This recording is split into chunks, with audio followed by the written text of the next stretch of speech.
नमस्कार दोस्तों, target with PS Parihar channel में आपका स्वागत है। आइए शुरू करते हैं और देखते हैं कि दैनिक रोजगार समाचार भाग 2 की इस वीडियो में विद्यार्थी जीवन से संबंधित कौन कौन सी सूचना है। चलिए शुरू करते हैं और बात कर लेते हैं सबसे पहले यूपी बोर्ड परीक्षाओं की।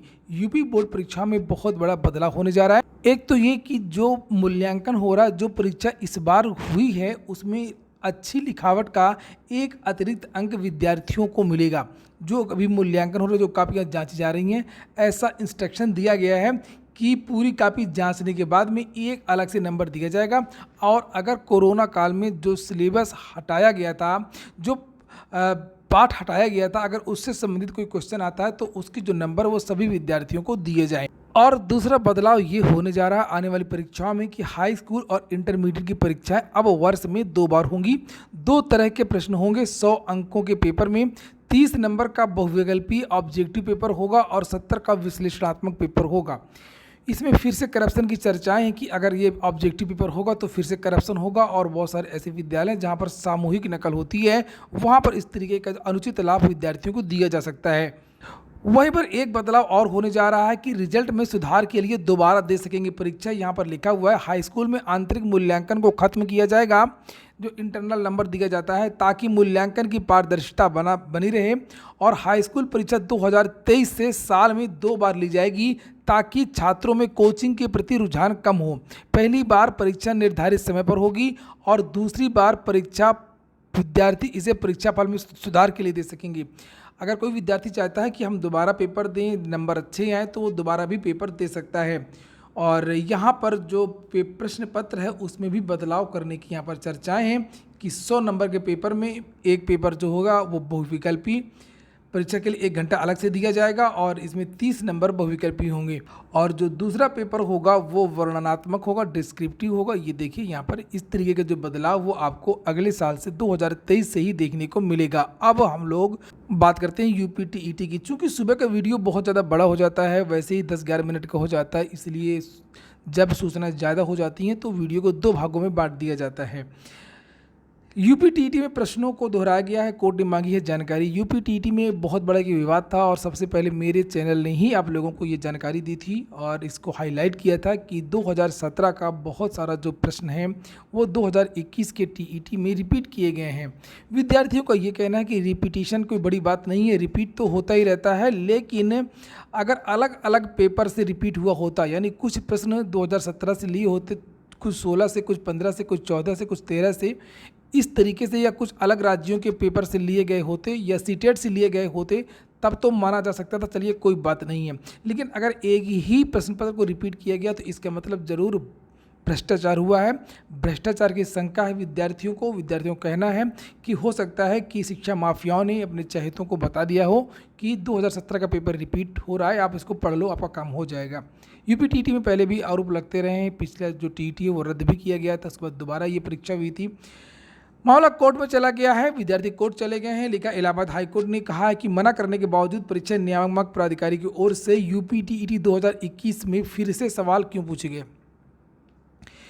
और सबसे बड़ी बात यह कि जो विवादित प्रश्न थे 2017 में, जो मामले कोर्ट में चले गए थे, उसको भी कोर्ट ने कहा था कि इस तरीके के विवादित प्रश्नों को दोबारा न रखा जाए पेपर में, ताकि फिर से मुकदमा हो कि पता लगा कि एक प्रश्न के 2 विकल्प हैं, 3 विकल्प हैं, या कोई विकल्प है ही नहीं, प्रश्न ही गलत है। ऐसे प्रश्न भी रिपीट कर दिए गए थे 2021 में। वही बात यहाँ पर कोर्ट ने कही है कि आपको मना किया था कि इन प्रश्नों को आप रिपीट ना करिए। परीक्षा नियामक प्राधिकारी इस पर 2 हफ्ते में जवाब दाखिल करें। सुनवाई के लिए 12 मई की तारीख सुनिश्चित की है और यह आदेश न्यायमूर्ति सिद्धार्थ ने सत्येंद्र कुमार यादव की याचिका पर सुनवाई करते हुए दिया है। याचिका के अधिवक्ता अनुराग अग्रहरी ने तर्क दिया कि 2017 में जिन प्रश्नों को पूछा गया था उन प्रश्नों को दोबारा 2021 के यूपीटीईटी में पूछा गया है। तो ये एक बहुत बड़ा प्रश्न उठाया कोर्ट ने और जवाब मांगा पीएनपी को। और यूपीटीईटी के बारे में कुछ और भी सूचना दी गई हैं आज के समाचार पत्रों में, जिन्हें आप लोग यहाँ पर देख सकते हैं कि जो मामला चल रहा था उसी के बारे में है। लिखा यूपीटीईटी के विवादित प्रश्नों पर जवाब तलब। हाई कोर्ट ने यूपीटीईटी 2021 के 6 विवादित प्रश्नों को लेकर के दाखिल याचिका पर राज्य सरकार से 2 हफ्ते में जवाब मांगा है। तो ये जो मामला है वो गलत प्रश्नों को लेकर के है।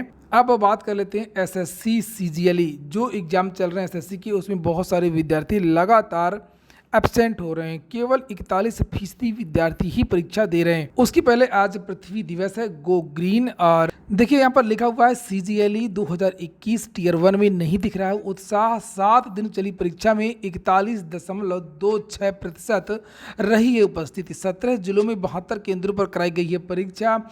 कर्मचारी चयन आयोग की CGLE यानी कंबाइंड ग्रेजुएट लेवल परीक्षा 2021 टीयर 1 को लेकर के अभ्यर्थियों में अपेक्षा से कम उत्साह दिखा है। 7 दिन चली परीक्षा गुरुवार को पूरी हो गई है। यूपी बिहार के अंतर्गत आने वाले मध्य क्षेत्र में पूरी परीक्षा में मात्र 41.26% अभ्यर्थी ही शामिल हुए हैं। सरकारी नौकरियों में लगातार वैकेंसीज जो कम हो रही हैं, भर्तियों की लेट लतीफ़ी। SSC में भी पिछले दिनों बहुत सारे आरोप लगे हैं भ्रष्टाचार के और बहुत सारी लेट लतीफ़ी हुई है, जिससे विद्यार्थियों का जो रुझान है वो थोड़ा सा कम हुआ है। विद्यार्थी डाइवर्ट हो गए हैं SSC के। वहीं पर आज के समाचार पत्रों में बहुत सारी जो जानकारियाँ हैं, चयन आयोग का वार्षिक भर्ती कैलेंडर, और यहाँ पर यह बताया गया है कि जो कल परीक्षा कैलेंडर जारी हुआ है उसमें कौन कौन सी परीक्षाएं कब कब होंगी और कितने आवेदन आए हैं। जैसे यहाँ पर अगर हम लोग बात करें लेखपाल के लिए तो 8,085 पदों के लिए भर्ती होनी है और इसमें 13,50,000 विद्यार्थियों ने आवेदन किया है। लेकिन PET की जो कट ऑफ है वो भी घोषित नहीं की गई है। लगभग 1.5 लाख विद्यार्थियों से परीक्षा दिलवाई जाएगी और 90 परसेंटाइल के ऊपर के जो छात्र हैं वो परीक्षा दे सकते हैं। ये मैं लगभग आपको बता रहा हूँ। और इसी तरीके से और भी भर्तियों के बारे में जानकारी दी गई है। जैसे सहायक बोरिंग टेक्नीशियन के बारे में बताया गया कि 63,791 विद्यार्थियों ने आवेदन किया है 486 पदों के लिए। और इसी तरीके से PET में एक अनुदेशक की भर्ती आई थी, उसके बारे में जानकारी दी गई है। 29,000 छात्रों ने आवेदन किया है। सम्मिलित तकनीकी कंबाइंड लोअर में भी विद्यार्थियों ने लगभग 52,156 विद्यार्थियों ने आवेदन किया है। फॉरेस्ट गार्ड जो विद्यार्थी लगातार अभी आंदोलन कर रहे थे 4,81,000 विद्यार्थियों ने आवेदन किया है। और इसी तरीके से वीडियो की जो पुनर्परीक्षा होनी है इस 1953 पदों के लिए, इसमें 14,33,839 विद्यार्थियों ने आवेदन किया है। और भी भर्तियों के बारे में, आवेदकों की संख्या के बारे में जानकारी दी गई है। अगली सूचना है HDFC बैंक की। HDFC इस साल देगा 7,500 लोगों को रोजगार। लिखा 151 नई शाखाएं खोली जाएंगी। इस साल उत्तर प्रदेश में 67,756 करोड़ का कर्ज बांटा गया था। पिछले साल देश में निजी क्षेत्र का सबसे बड़ा बैंक HDFC इस साल यूपी में 151 नई शाखाएं खोलेगा। और अब जो बैंकें हैं उनमें जो पब्लिक सेक्टर की बैंक हैं, एक तो उनकी बदतमीज़ी और किसी भी कार्य को टालने की प्रवृत्ति और बहुत सारी कमियां रहती हैं, जिसकी वजह से जो लोगों की रुचि है वो अब पब्लिक सेक्टर की बैंकों में खाता भी लोग नहीं खुलवा रहे हैं। ज़्यादातर लोग अपना जो खाता है, बड़े व्यापारी हैं, बड़े उद्योगपति हैं और लोग हैं वो जो प्राइवेट सेक्टर की बैंक है वहाँ पर अपने खाते खुलवा रहे हैं। उनका जो नेटवर्थ है वो जो पब्लिक सेक्टर की जो बैंक है उनसे काफ़ी अच्छा है। प्राइवेट सेक्टर की छोटी से छोटी बैंक का टोटल जो नेटवर्थ है सरकारी सेक्टर की, जो पब्लिक सेक्टर की जो बड़ी से बड़ी बैंकें हैं, जिनके नामी ग्रामी जो बैंकें हैं उनसे ज़्यादा है। और यही कारण है कि ये जो ब्रांचें हैं इसकी लगातार प्राइवेट सेक्टर की जो बैंकें हैं वो खुल रही हैं। और लिखा कि इसमें 60% जो शाखाएं वो ग्रामीण क्षेत्रों में खुलेंगी।